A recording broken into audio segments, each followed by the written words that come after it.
Boa noite a todos vocês. Estou aqui de novo. Acho que gostaram, né? Me chamaram outra vez. Eu gostei. E esse momento foi muito especial. E eu lembrei, quando eu estava aqui sentado ouvindo essas músicas, que o Senhor habita no meio dos louvores. E a presença de Deus está aqui conosco. Interessante que nós estamos chegando ao final do ano, não é mesmo? Nós estávamos celebrando o início do ano na semana passada, e parece que, não sei o que aconteceu, chegamos aqui, está acabando o ano. E logo no início, a gente, antes de começar esse culto, fomos lembrados desse desejo que todos nós temos agora de estar junto, de querer ser abraçado, de querer estar próximo um do outro, né, Cris? A gente sente falta de estar junto com os irmãos, de estarmos em comunhão. É estranho chegar num lugar como este aqui e ver cadeiras de cabeça para baixo. E de termos que estar distantes um dos outros, não podemos estar próximos. Não é assim, certamente não é dessa forma que eu e você imaginávamos que esse ano ia acontecer, ia ser. Muito diferente. E é interessante porque esse desejo de estarmos juntos, ele é algo do cristianismo, é algo da nossa fé. É algo que faz parte da nossa religião, a nossa comunhão junto. Infelizmente, o governo da Irlanda, não consegue entender isso. Eles dizem agora que nós podemos continuar, sim, praticando a nossa religião, nós temos essa liberdade, porém, ela é individual. Nós devemos estar individualmente em nosso quarto, praticando a nossa religião. Os prédios das igrejas estão abertos para que você possa ir sozinho para praticar a tua religião. Mas a nossa religião não dá para ser praticada sozinha. Não dá para a gente estar só entre quatro paredes nós mesmos.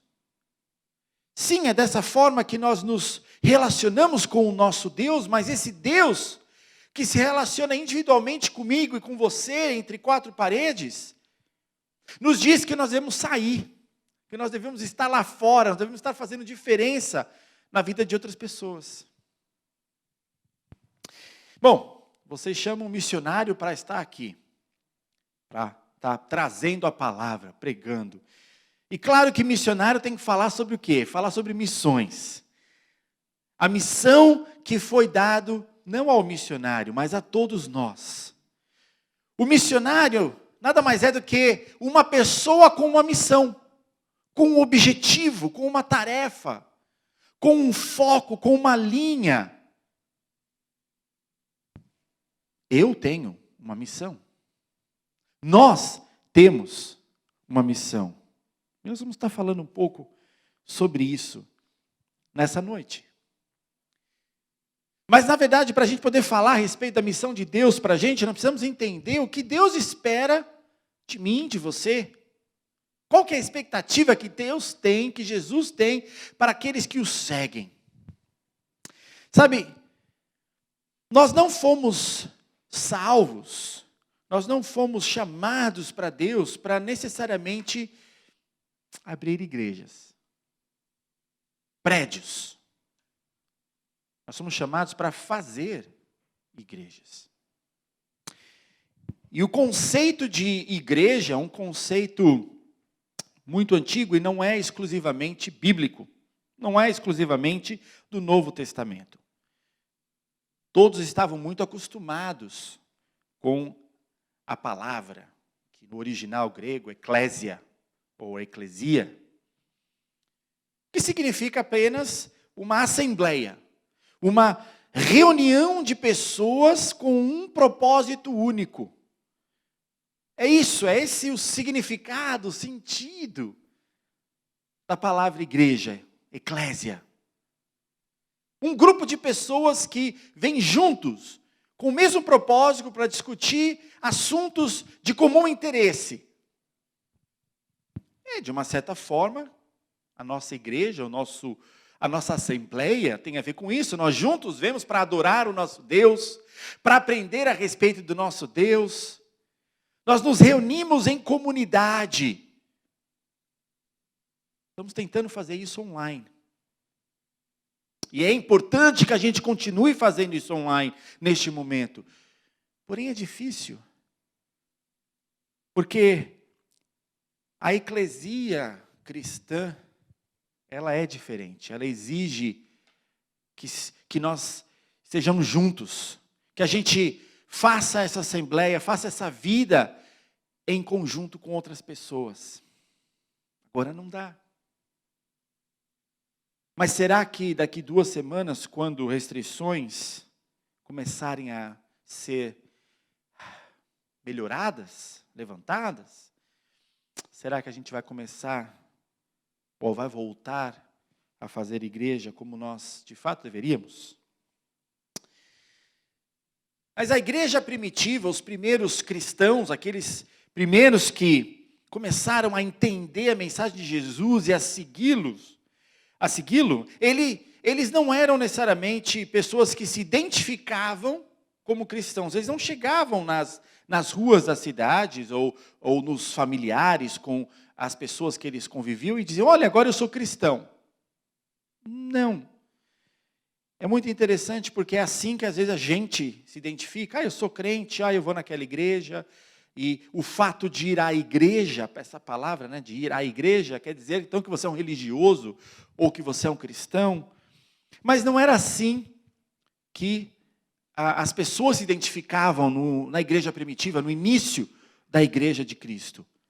Eles se identificavam, na verdade, como os seguidores do caminho, com referência a João 14, quando Jesus fala, eu sou o caminho, a verdade e a vida, ninguém veio ao Pai senão por mim. Então eles se referiam a essa passagem de Jesus, dizendo que ele é o caminho, então nós somos seguidores do caminho. Mas as pessoas de fora dessa comunidade, de fora desse grupo que seguia Cristo, que são os seguidores do caminho, eles começavam a olhar a maneira que eles agiam entre eles, como eles se comportavam, como eles se relacionavam. E isso chamava a atenção das pessoas. E as pessoas começavam a ver, tem alguma coisa diferente com esse grupo. Esse grupo, para aqueles que tinham um pouco até de contato, de conhecimento a respeito das coisas de Jesus, essas pessoas de fora da comunidade cristã começavam a pensar e a achar que esse grupo parecia bastante como Cristo. Essas pessoas se comportavam como Jesus. Eles eram pequenos cristos. Eles eram cristãos. Eram as pessoas de fora da igreja que falavam, essas pessoas são cristãs, aquela pessoa é um cristão. Ele se parece com Jesus, ele se comporta como Jesus. E tudo isso pelo fato de que os cristãos, os seguidores de Jesus, da igreja primitiva, do início da igreja, entendiam um grande ensinamento de Cristo a respeito de discipulado. Que, na verdade, eu e você, nós somos salvos para nos tornarmos discípulos de Jesus. Não para nós termos outros títulos, outras atividades, mas para nós sermos discípulos de Jesus. E aqui em João 13, 34 e 35, nós vemos aqui um novo mandamento que Jesus dá, e essa é uma passagem muito conhecida, porque é a passagem onde tem a última ceia, onde Jesus lava os pés do discípulo, tem a traição de Jesus, é a Páscoa judaica, eles estão celebrando. E aí, neste momento do texto, Jesus diz assim, um novo mandamento lhes dou. Amem-se uns aos outros como eu os amei. Vocês devem amar-se uns aos outros. Com isso, todos saberão que vocês são meus discípulos, se vocês se amarem uns aos outros. Muito simples o que Jesus está ensinando aqui aos discípulos dele. Fala a respeito de amor. Não é um amor como eu e você talvez conhecemos às vezes, ou como o mundo fala hoje em dia. É um amor incondicional, aquele amor que agarra, que não deixa sair, que não desiste, que tem expectativas boas. É o amor que é descrito em 1 Coríntios 13. Um amor verdadeiro, real. Jesus fala que nós devemos amar uns aos outros de uma maneira tão especial, tão grande, que as outras pessoas vão ver que tem alguma coisa aqui. Que eles vão começar a entender que eu e você, nós só podemos nos comportar dessa maneira porque nós somos discípulos de Jesus. Porque este amor que nós temos que ter um pelos outros é o amor que Jesus demonstrou para nós mesmos. Que amor é esse? Um amor que não teve medidas. Pois ele amou de tal forma que ele morreu na cruz do Calvário por mim e por você. Ele não desistiu, ele sabia do sofrimento. Ele nos amou de uma forma tão grande que trouxe de graça para mim e para você o perdão dos nossos pecados. Ele demonstrou de várias maneiras como ele amava as pessoas, como aqueles que eram renegados da sociedade, excluídos. Ele incluía, ele sarava, ele curava, ele transformava, ele continua fazendo isso hoje. É um mandamento que ele dá aos discípulos dele agora. Amem uns aos outros, da mesma forma que eu os amei. E aí, como a gente ama com esse amor profundo, real, as pessoas lá fora vão saber que de fato nós somos discípulos de Jesus. Se nós nos armarmos dessa forma. Que eu e você, nós somos discípulos de Jesus. É interessante porque isso ele está falando para os discípulos dele, né, os 12, os escolhidos, para que eles possam ensinar outros. E a gente, talvez numa olhada rápida, numa passagem de Lucas, no capítulo 9, lá a gente vê uma situação interessante, porque esses mesmos discípulos que estão seguindo a Jesus, que estão andando com ele, que estão aprendendo dele, eles passam nesse momento aqui, em Lucas 9, lá no finalzinho, no verso 51, eles estão passando por um povoado, um vilarejo na Samaria. E eles não são bem recebidos ali, não foram muito bem recebidos. E aí Tiago e João, aquele que Jesus amava, eles viram e falam para Jesus, você quer que a gente faça fogo descer do céu para matar esse povo aí? Eles não estavam andando com Jesus, não estavam aprendendo que tinha que amar, não estavam aprendendo que tinha que perdoar, que relevar, que trazer próximo. Que amor é esse que eles estão falando? Desce fogo do céu, consome tudo. Esse povo não quis receber o mestre. Quando não tem o amor puro no nosso coração, esse amor que vem de Deus, não vem de nós, começa a crescer em nosso coração, rancor, ódio, vingança, hostilidade, desejo do mal.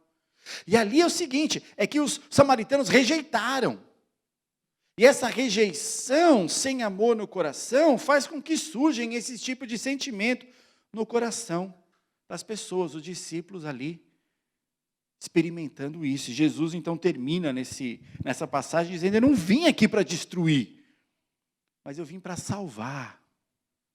Eu não vim para destruir, eu vim para salvar, eu vim para mudar, eu vim para transformar. Nós somos chamados para ser discípulos de Jesus, para parecer com Ele. Para que a gente seja como Cristo, para que a gente seja discípulos de Jesus, temos que amar uns aos outros. O conceito de discípulo também é algo que nós precisamos pensar um pouco. O que é ser um discípulo? Na época de Jesus, nós temos que lembrar que Jesus, ele era judeu, e a cultura judaica, naquele momento, eles estavam muito habituados, acostumados a essa relação mestre-discípulo. Existiam muitos mestres. Jesus era reconhecido como mestre, um professor, uma pessoa que sabia a respeito das coisas de Deus. A grande diferença é que Jesus não apenas sabia, mas era com a autoridade que ele falava, com grande autoridade, e ele demonstrava em ações, o que era muito diferente dos outros mestres. Mas existiam muitos mestres. E aí como é que acontecia? Os mestres, escolhiam pessoas, você pode ver Jesus escolhendo pessoas para segui-lo. Escolhiam pessoas que tinham alguma aptidão, alguma capacidade, pessoas que demonstravam interesse para segui-los. E esse seguir, esse se tornar discípulo, significava que você iria estar aprendendo em convivência com o mestre. Não era aquela coisa de aula, né, que você senta e o mestre está lá escrevendo e você está anotando. Não, é através das atitudes, claro, da palavra, do ensinamento oral, mas era através das atitudes. Como é que o mestre lidava com uma coisa, como é que o mestre lidava com outra, o que o mestre tinha que falar a respeito de um certo assunto. Mas eu gosto muito dessa imagem que é feita com relação ao discípulo daquela época, porque o discípulo era considerado aquele que seguia o mestre tão perto, mas tão perto, que ele era coberto pela poeira das sandálias do mestre. Tão próximo que eles estavam para ver tudo que o mestre fazia, como é que ele se comportava. Então, as vestimentas dos discípulos estavam cobertas pela poeira das sandálias do mestre. Será que a sua roupa está coberta pela poeira da sandália de Jesus? Será que você tem seguido tão próximo de Jesus que você está com as suas vestimentas cobertas da poeira dele? E aí é interessante porque os discípulos, então, seguiam muito próximos do mestre, e eles começavam a aprender, começavam a aprender não apenas a parte teórica, mas a parte de vida, o comportamento, a maneira de agir, de tratar as pessoas. Tanto que muitos dos discípulos começavam até a se parecer com os mestres. A maneira de se vestir, a maneira de falar, a maneira de se comportar. Era muito comum você ver grupos de judeus ali com os seus mestres e você não saber muito bem ao certo quem era o mestre, quem era o aprendiz, o discípulo, porque se pareciam tanto. E aí um detalhe, dessa história toda, por que será, né, que quando Jesus estava no jardim do Getsêmani, Judas teve que vir dar um beijo. Teve que vir e dar um beijo em Jesus. Bom, primeiro porque estava escuro, muito escuro. E existiam alguns deles lá, não estavam todos os discípulos, não. Mas os romanos, as pessoas de fora do círculo de convivência ali de Jesus, eles não sabiam bem ao certo, bom, quem é Jesus? Porque pode ser aquele, eles se parecem, eles se comportam de uma maneira muito parecida, a maneira de falar. Não é que a voz é igual, mas a maneira de falar, as coisas que a pessoa falava, era muito parecida. Judas vem, dá um beijo no mestre para identificar. Este daqui é o mestre. Este é. Porque as pessoas de fora talvez não conseguiam. Mas a ideia é que, vendo de fora, as pessoas olham para nós e nos identificam como, de fato, discípulos de Jesus. Que nós parecemos como Cristo, que nós somos iguais a Ele. Em Mateus, capítulo 28, verso 18 a 20, é a grande comissão, aquela passagem que nós conhecemos bastante. Jesus falando para os discípulos dele. Então Jesus aproximou-se deles e disse: foi-me dada toda a autoridade nos céus e na terra, portanto vão e façam discípulos de todas as nações, batizando-os em nome do Pai, do Filho e do Espírito Santo, ensinando-os a obedecer tudo o que eu lhes ordenei, e eu estarei sempre com vocês, até o fim dos tempos. Esse grupo de pessoas que eram os discípulos de Cristo, que estavam seguindo a Ele, que receberam esse novo mandamento de amar uns aos outros, para que os outros possam de fato ver que eles são discípulos de Jesus, recebem então esse novo mandamento, eles são comissionados para essa nova missão, para essa nova tarefa. Jesus diz que a autoridade foi dada para ele, eu estou passando isso, eu tenho autoridade para enviar vocês, para dar para vocês essa nova atividade, esse novo compromisso, essa nova missão. Que vocês vão, não fiquem aqui, que vocês vão, que vocês saiam, que vocês façam o quê? Discípulos. Não eram todos os discípulos na época de Jesus que acompanhavam um mestre qualquer, que se tornavam mestres e que também fariam outros discípulos. Não era. Aqui existe uma grande diferença desse movimento de discipulado que Cristo começa. Porque ele diz então para todos aqueles seus discípulos, vocês agora vão e vocês façam discípulos. Vocês procurem por outras pessoas. De onde? De todas as nações. De todas as nações. É verdade que a região de Jerusalém era uma região muito misturada, muito cheia de pessoas das mais diversas partes do mundo. Era como um lugar de passagem entre o Ocidente e o Oriente. Era um lugar muito importante. Existiam pessoas de todas as nações. Jesus não queria que se restringissem somente aos judeus. Procurem pessoas de outras nações, façam discípulos. Para quê? O que você quer? Claro que ele diz primeiro para batizar essas pessoas, esses discípulos, para que eles possam participar dessa celebração do que é a transformação da vida humana.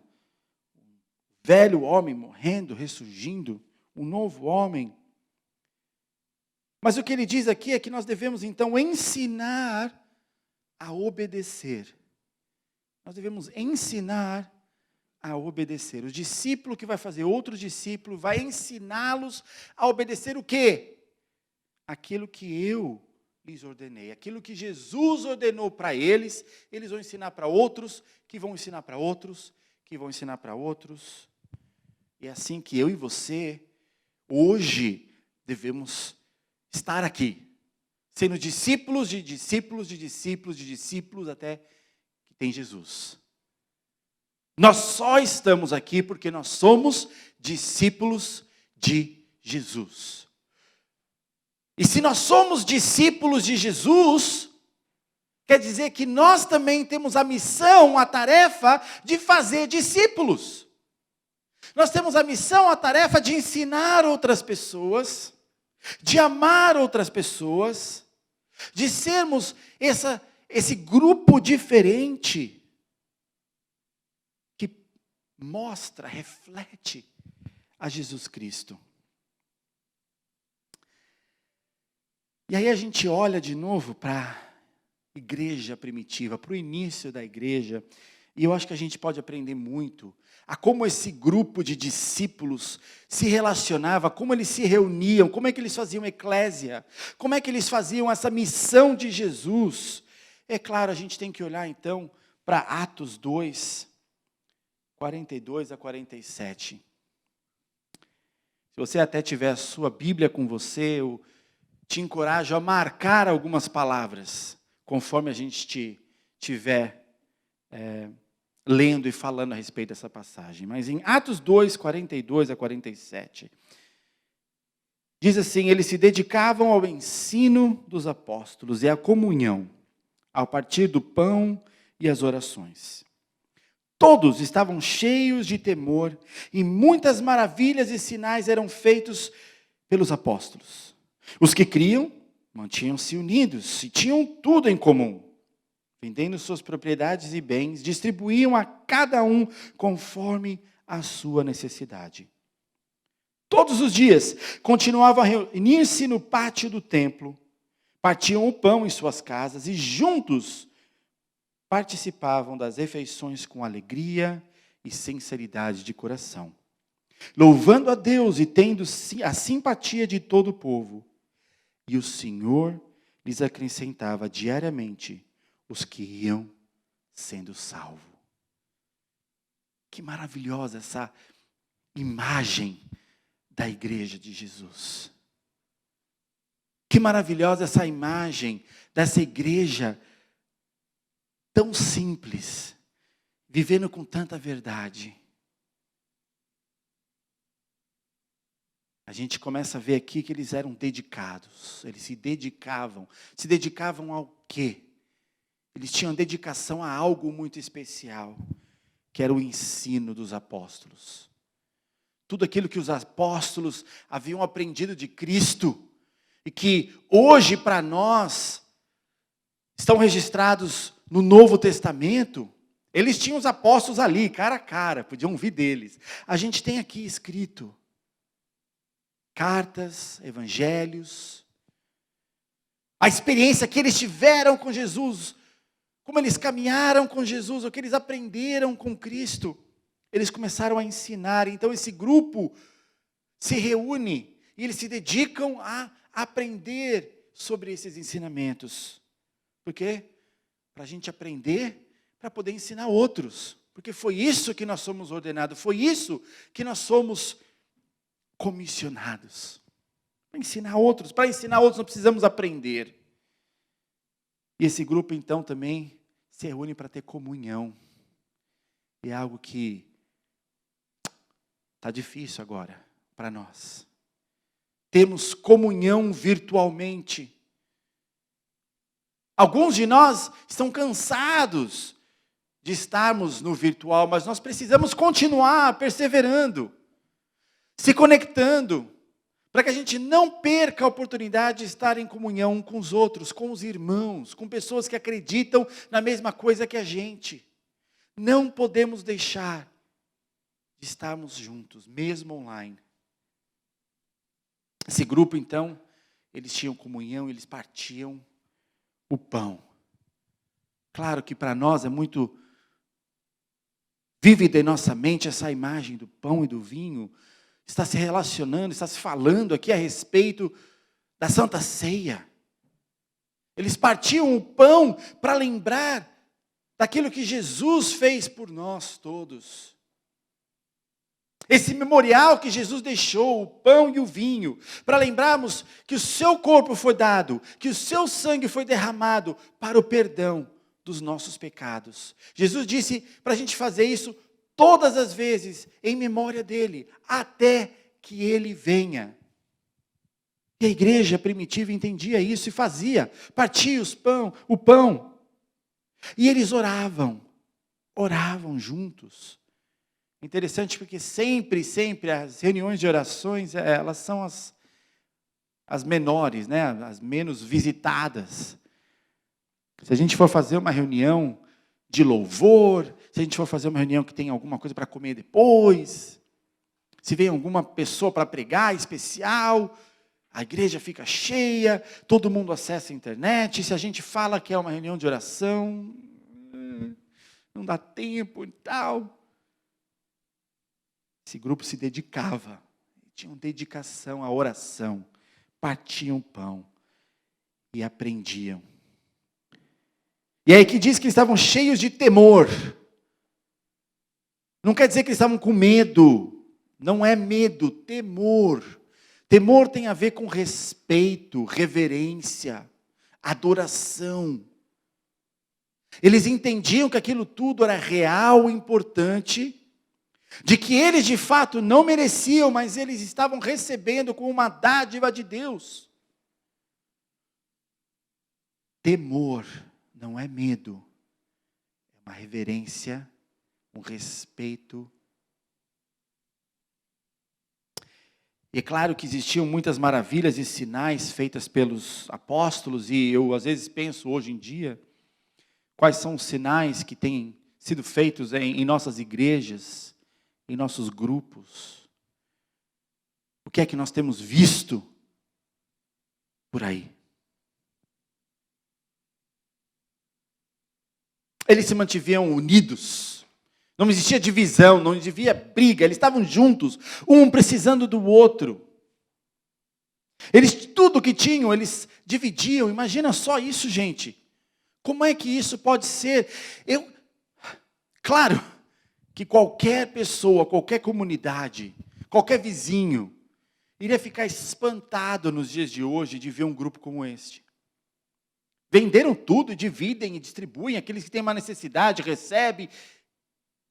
Isso chamou de fato a atenção das pessoas da época. E certamente chamará das pessoas de hoje em dia. Como é que isso pode ser realidade para nós nos dias de hoje? Vender tudo e distribuir?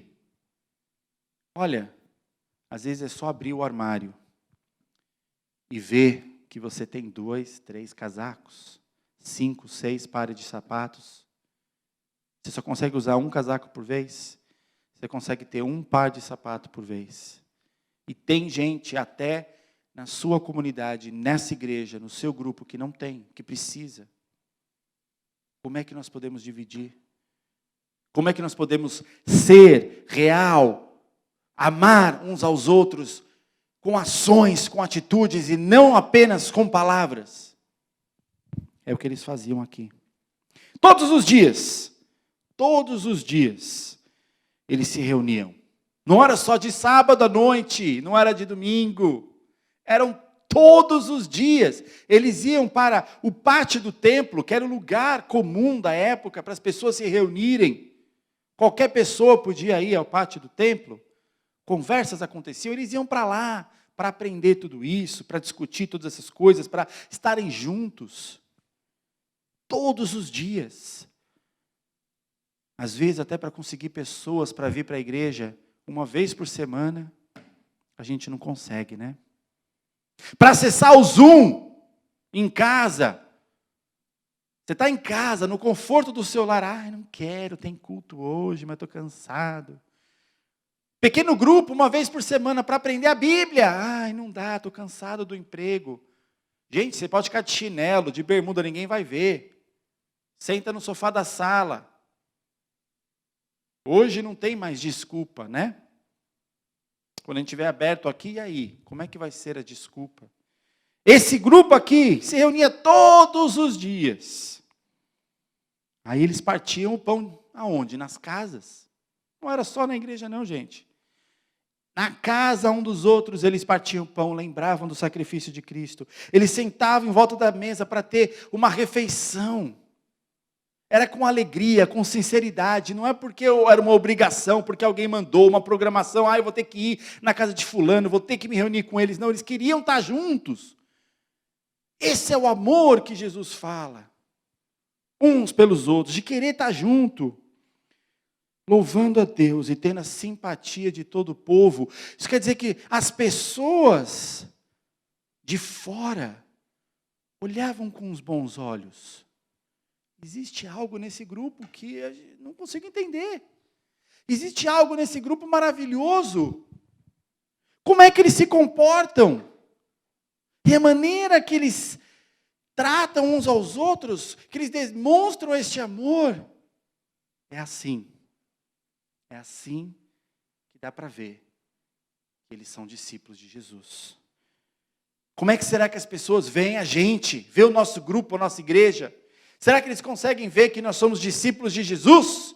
Que nós amamos uns aos outros, não apenas com as palavras, mas com as nossas ações, as nossas atitudes? Será que nós estamos nos dedicando de fato ao ensino da palavra, à oração, ao partir do pão, à comunhão, mesmo no tempo de Covid? Isso não muda, gente. Isso não muda. Existe essa missão de Deus para mim e para você, de fazermos outros discípulos, de buscarmos outras pessoas. Na carta aos Efésios, capítulo 2, verso 8 a 10, nós lemos: pois vocês são salvos pela graça por meio da fé. Isso não vem de vocês, é dom de Deus, não por obras, para que ninguém se glorie. Porque somos criação de Deus, realizada em Cristo Jesus, para fazermos boas obras, as quais Deus nos preparou antes para nós a praticarmos. Jesus nos salva. É a graça, é dado para mim, é dado para você. A gente tem que apenas acreditar, ter fé, pôr a nossa fé, a nossa crença nisso. De que Ele fez e já está dado para nós. Eu não preciso merecer a minha salvação, trabalhar a minha salvação. O chamado para ser discípulo é dado para todos nós. Me siga, Jesus fala. Siga-me. Vem. Eu vou te fazer puro. Eu vou te fazer restaurado. Eu vou perdoar os seus pecados. Você não vai fazer nada. Suas obras não vão conseguir.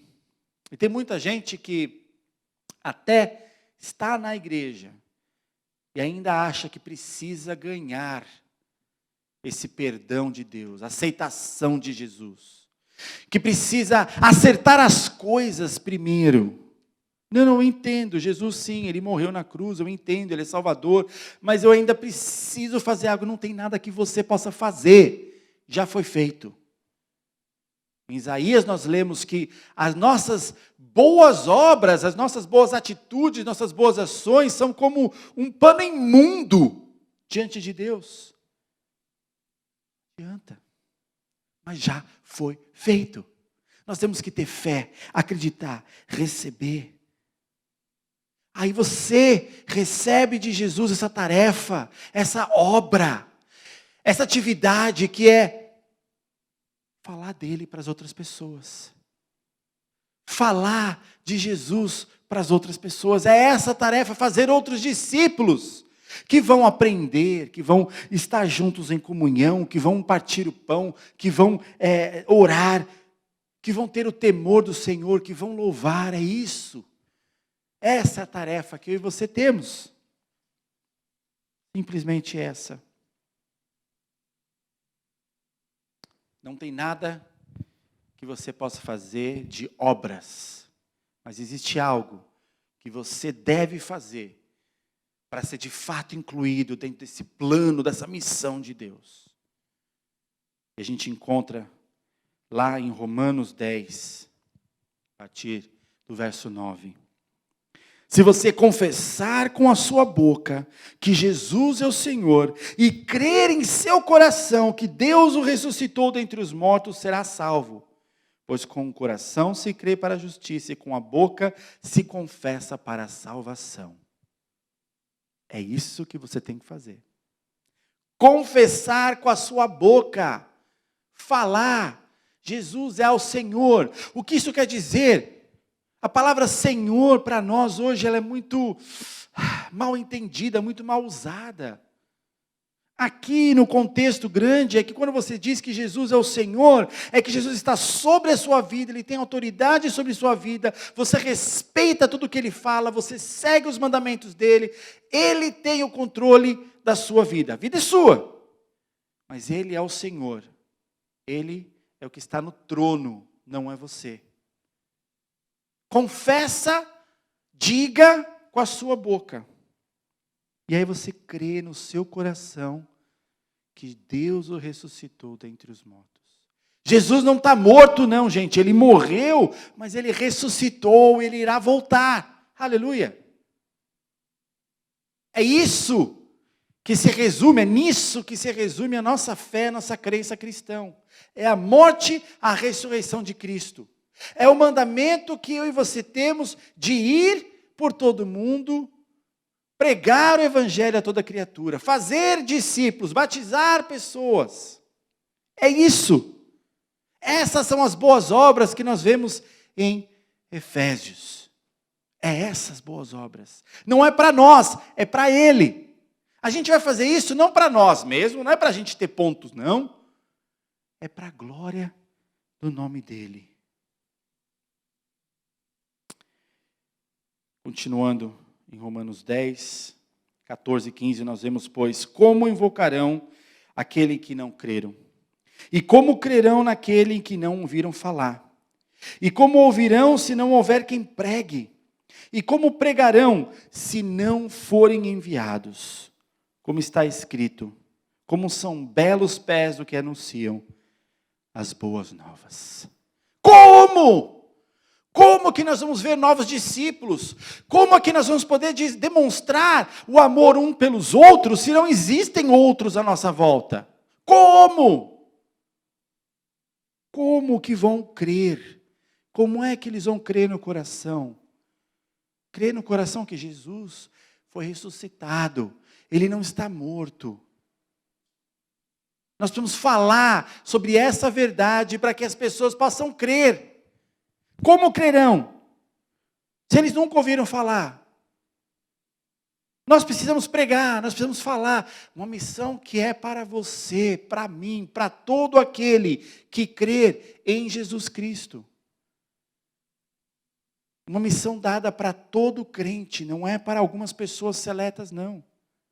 É para todos nós. Nós somos discípulos que devemos fazer discípulos.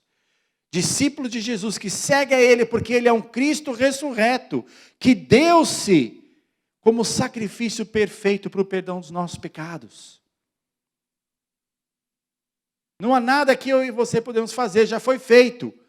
A gente só tem que confessar. Confessar, dizer, eu reconheço, é isso aí. Ele é Senhor, é isso aí, Ele fez, eu acredito sim que tudo isso é verdade. E eu vou falar para outros, para que outros possam acreditar também.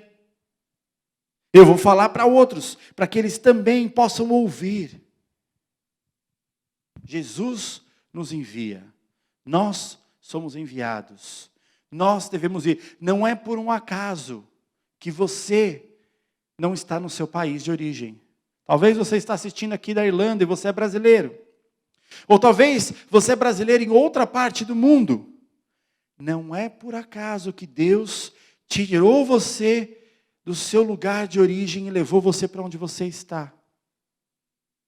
Talvez você está assistindo do Brasil e você não está em outro país, mas não é por acaso que Deus colocou você, enviou você para a sua faculdade, enviou você para o seu bairro, enviou você para o seu trabalho. Não é por acaso. Ele colocou você lá, crente.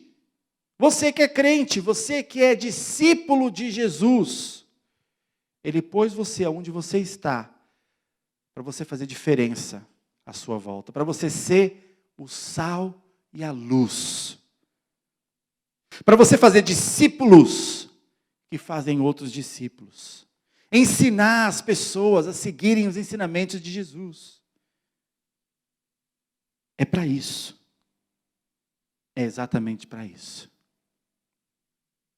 Nós devemos fazer igreja, não ir na igreja. Nós devemos ser igreja.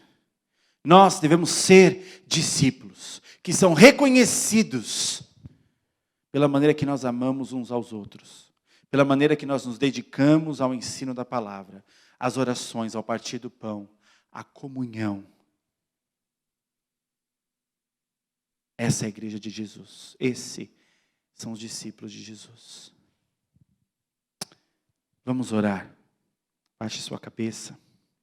Feche seus olhos. Senhor Deus, que a tua palavra, que foi lida nessa noite, possa vir de encontro ao nosso coração, às nossas convicções. Que o Senhor possa nos ensinar a falar, a ministrar em nós, que a gente entenda a nossa missão, o nosso chamado de fazer discípulos, de que é obra preparada por Ti para nós todos. Senhor Deus, fale a cada um que está ouvindo nessa noite, que o Senhor esteja nos ajudando a nos parecer mais contigo, para que os outros à nossa volta possam ver em nós a tua presença. Em teu nome, Senhor Jesus, é que eu oro. Amém. E amém.